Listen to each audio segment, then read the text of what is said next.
Superman, Son of Kal-El, issue 4, Tom Taylor with Danielle Di Niccolo on the art. Last issue, if you remember the cliffhanger, is that Fault Line, or Earthquake Girl, was dropped out of a plane by the villain onto the Kent farm. That's because it ended with that happening. And then obviously this issue picks up. I mean, it kind of starts like a moment or two before that because they're talking for a little bit. But then you see the inside. Yeah, but then of course, John kind of senses that it's coming, starts saving people. But notably, is it Jay? Is the soon-to-be boyfriend? He like phases out of he becomes almost ghost-like. John's hand just goes right through him, and he's like, right, guess he's good. Yeah, I guess he's going to be fine. I'll deal with the grandparents. So he flies them off, and he's really pissed. Immediately, the Justice League responds. I actually kind of like this. I like that the Kent farm is kind of like a protected place where immediately, because something happens, the entire Justice League is like, wait a minute. Like, I like the idea that they were like late. There's supposed to be an early warning system that they get there before anything. It's like, no, this is serious. If they got there ahead of it sells the villain of the story a bit, right? Because it's he was able to like at least trick it enough to get past that for this attack. So Hippolyta gets hit by Fault Line. Probably the one bit of art, I mean, maybe not the only bit, but the first part of the art that kind of I thought was a little rough, because I think the art's generally all right, is even though it's a funny panel of Hippolyta like flying past the moon, and I think it's like Wally's looking up at her. I think it's meant to be Wally's chin as he's looking up. It is, yeah. It looks too pointy. It looks stupid. Just me? No. I don't like the art that much in this. I feel like it. So I looked at the cover and it said Tim, or Tim's on the cover. It said Tim? Tim from Screams After Midnight on Superman? No. He wishes. Let me go. He does wish. Yeah, it says Tim's. It is Taylor Tim's. It does, yeah. Because I saw this name, Niccolo, on League of Comic Geeks, which is where I was getting the credits from, but the cover, which is right next to it, didn't say that. It said Tim's, and I thought, oh, is this one where they're wrong? So I actually went to the credits page in the book, but the cover does still say Tim's, even on like the finished cover. I was like, what happened to Tim? Because usually I like Tim's art. Like, I know it's not for everybody. Some people think it's too cartoony. This is like Tim's art, but the cartoon, it's like, it's not as bad as Rosmo. But not even. I don't think it's close to Rosmo.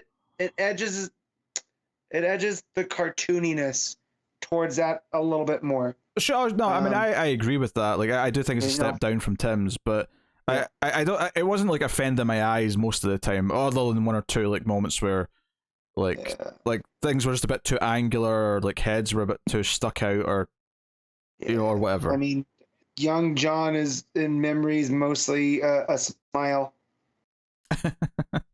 Choppers on that kid. Yeah, I did also dig here because when Wally arrives and he talks to John a little bit, he's like, "Hey, if you ever want any advice, I'm not," because he says, "I'm Wally," and John's like, "Wait, why are you telling me you're civilian?" And he's like, "Well, I mean, you probably know everyone else's, and honestly, like I know what it's like to step into the mantle of like the person you looked up to. Hero. So how about if you need any advice or you want to talk, I'm around." Like I kind of dug that, especially since it's like Wally's from a generation of Titans above John. Mm-hmm. But after the original heroes, obviously, who weren't Titans ever. That was the point of the Titans, is they weren't the main heroes. But you know what I mean. So he's kind of this mid-generation now, and it's just kind of fun having him kind of like, hey, if you need someone to give advice or whatever, I'm around. So, So there's some flashbacks. Just briefly as he's talking about memories, and Jay's talking to him, and we actually get some other Tom Taylor characters coming in here because Jay's got some contacts, and it's Wink and Airy from Suicide Squad. This was seeing this on Twitter mentioned was the moment where I realized I didn't read this issue. I mean, I have now. Yeah. Obviously. But I had forgotten I hadn't read issue 3 until I read the first page. I was like, hang on, go back, read issue 3. Read issue 3 and I was like, right, okay, I'm done with that book now. Move on to the next thing. 2 hours later, I'm scrolling Twitter and Tom Taylor, was like, hey, Wink and Airy showed up in this week's Superman. So I was like, wait, what? Shit, I didn't read it. So I just want to say that it might make me seem like a bit of a hypocrite that I like Wink and Aerie showing up, yet I railed against Bendis doing this with Naomi. Because it's not.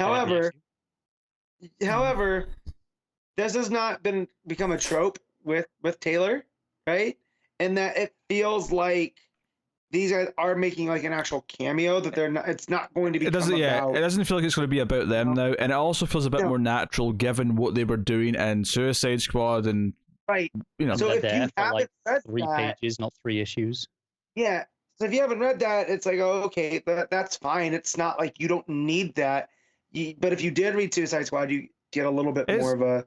It's nice to see them, and maybe there'll be more of them coming up, and maybe we'll get a bit more of a story with them. But right now, they're just a plot point. They've got information related to what's his face, whoever the president of Gamora is. So like is the truth related to whatever the cause that the revolutionaries were a part of? Right? So for the record, the president is called Bendix. And I remember that because it's not Bendis. Bendix, all right. Bendix. Wait, Bendix is bald? It's Bendis, but with an X instead of an S. Bendis is bald? Bendix is bald. I mean, I was assuming that was more of a reference to Lex Luthor, because this is John's Luthor, effectively, right now. But I mean, maybe there's a Bendis. Bendix is also we established this last time, a Wildstorm character, right? That Taylor has pulled out, and this whole thing that we'll get there about what they're creating these post-humans, which can't we just call them mutants? Like, does Marvel have that? Yeah, I'm pretty sure Marvel. Yeah, gotcha. I think legally there might be some trouble there. I think probably legally no. But also, is it worth the hassle when you can just call them something Absolutely not. But these are mutants, right? Like, I mean, I will show my metahumans. Like that's usually what we use in DC. Yeah, why not? These aren't regular metas. These are post-humans. Okay, true. Okay, yes, as opposed to pre-humans. Or like, and is this tied to Wink and Aerie from before? Because Aerie was from their mom was the leader of which island?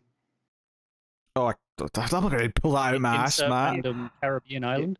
Yeah. So is this tied to that? And I like that there's layers here going on, and I feel like this is how you do that, where you can keep running, a thread from Taylor's, from his DC work. So. Yeah, layers like cake. So sure, those are good. Basically, this kind of confirms stuff that we already know as the reader, because we've been seeing some of the villain stuff play out, which is that it is Bendix who sent Fault Line, and they've got intel that suggests that they are taking some of these post-humans and are weaponizing them for their own means. John takes this info to Lois, who's like, "Yeah, this is actually good research. There's not enough to nail it on him, but there's a lot of good work here." I like that he uses his mum as a resource. So John's like, well, I'm going to go and have a talk with this asshole. And Lois is like, hey, wait a minute. He's the president of a country. You don't want to cause any international incidents now. And so I was like, I'll be nice. I'll be nice about it. Yeah. So we get kind of, it's very much the classic, Superman floating outside Alexi's window kind of moment, where he shows up to Bendix and basically, oh, you're an idiot for coming here. It's like, well, did you attack my grandparents? It's like, I would never harm an innocent family.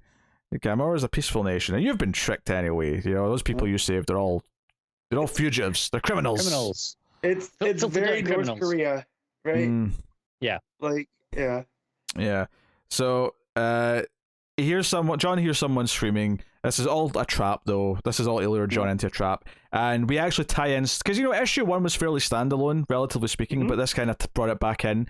Because the fire guy that set fire to the forest is in this chamber, and John's struggling with the heat, but he's like, hey, I'm going to get you out of here, I'm going to help you, but he's like, it's not me, I'm not the one causing this heat, it's not me.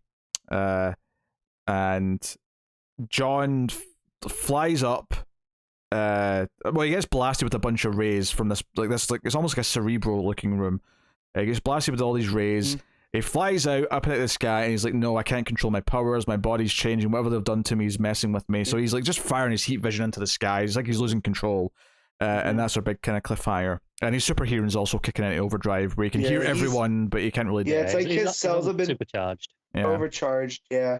I mean, I do. If I was to make a guess right now, I would say that Bendix wants to make it look like he's attacking the country, so he can be justified in unleashing his military on him or whatever. Yeah, yeah, it was an whatever international it's gonna incident. be. Yeah. I do like that they point out that what made John an enemy to Bendix, by doing the stuff with the refugees, and he got arrested for them.